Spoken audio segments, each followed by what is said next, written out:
Құдықтағы құбыжық туралы оқиғадан кейін 3 жыл өтті. Құдық баяғыда көмілген еді, ал құбыжық жайлы бәрі ұмытып кетті. Айдос екеуміз өзенге бара жаттық.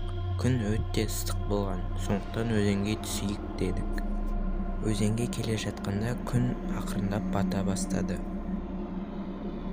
Осы кезде Айдос жақын маңда бір нәрсенің жатқанын көреді.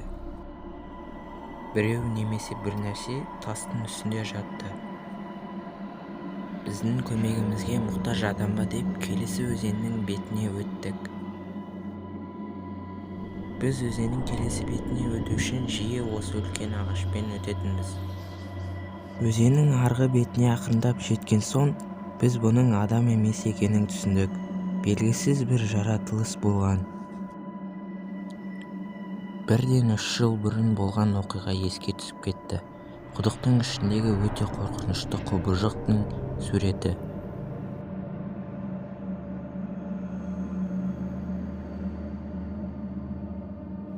Айдос та қатты қорқып кетті.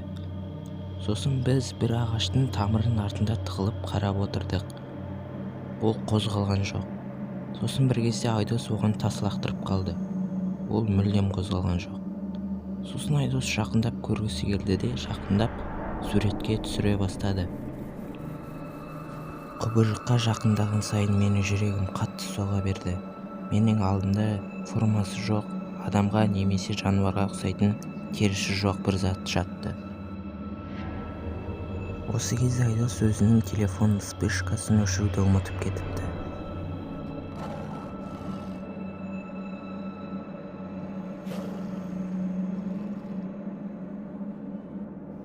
Мен өзімнің аяғымнан қатты соққы алып жерге құлап қалдым.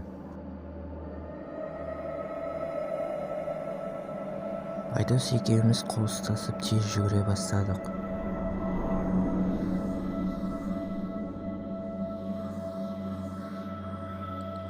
Бұл құбыжық қалай көмілген, құдықтың ішінен шықты деген сұрақ маза бермеді.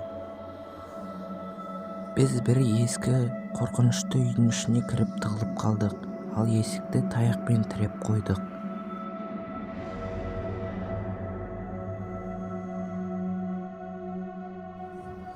Бір кезде тып-тыныш болып қалды.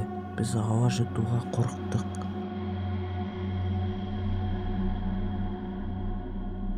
Осы кезде біз өзіміздің қасымызда біреудің жүргенін сездік.